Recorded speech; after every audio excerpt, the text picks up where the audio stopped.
اعوذ باللہ من الشیطان الرجیم، بسم اللہ الرحمن الرحیم۔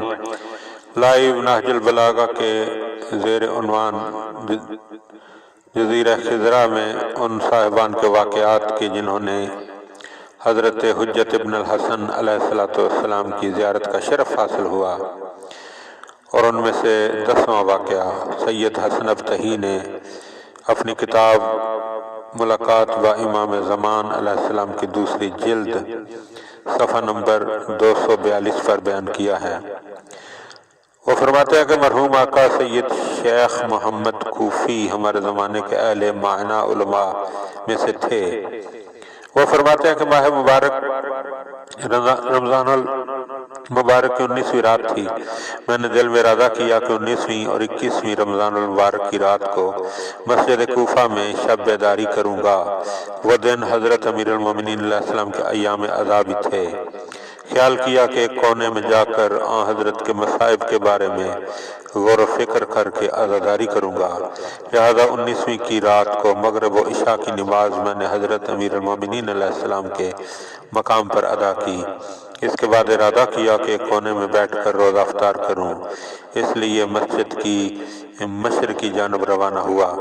پہلے کمرے سے گزرا، جب دوسرے کمرے کے پاس پہنچا تو میں نے دیکھا کہ ایک دری بچھی ہوئی ہے اور ایک آدمی اپنے اوپر عبا لیے ہوئے اس پر سویا ہوا ہے، اور بعض اہل علم افراد علماء کے لباس میں اس کے پاس بیٹھے ہیں۔ میں نے انہیں سلام کیا، انہوں نے مجھے سلام کا جواب دیا اور فرمایا کہ آؤ یہاں تشریف رکھو۔ میں نے ان کے فرمان کی اطاعت کی۔ وہ مجھ سے نجف اشرف کے بزرگ فاضل علماء کے متعلق پوچھتے تھے اور میں جواب دیتا تھا کہ الحمدللہ سب صحیح و سالم ہیں۔ اسی دوران جو شخص سویا ہوا تھا اس نے اہل علم افراد سے کوئی بات کہی جسے میں نہ سمجھ سکا، لیکن میں نے ان افراد سے پوچھا یہ کون ہے؟ تو انہوں نے بتایا کہ یہ سید عالم ہے۔ میں نے ان الفاظ کو اپنے خیال کے مطابق بہت سوچا اور خیال کیا کہ یہ لوگ اس سید کو بڑا بنا کر تعارف کروا رہے ہیں، حالانکہ سید عالم فقط حضرت حجت ابن الحسن علیہ السلام ہیں۔ لہذا میں نے اشتباہ کو رفع کرنے کے لیے ان کو کہا کہ کیا یہ سید عالم ہے؟ انہوں نے کہا نہیں، یہ سید عالم ہے۔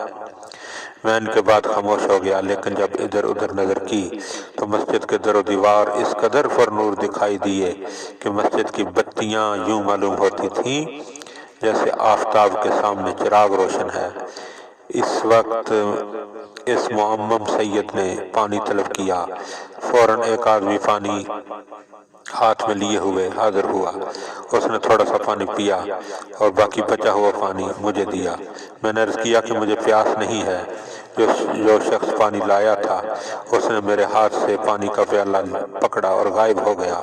میں اس وقت اپنے مقام سے اٹھا اور حضرت امیر المومنین علیہ السلام کے مقام کی طرف جانے کا ارادہ کیا تاکہ نماز پڑھوں اور حضرت کے مصائب پڑھ کر گریہ و عزاداری کروں۔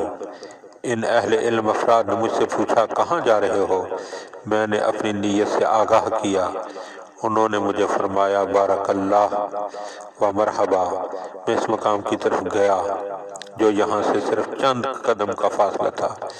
جب واپس آیا نگاہ کی تو وہاں کوئی آدمی موجود نہ تھا۔ اللہم صلی علی محمد و آل محمد۔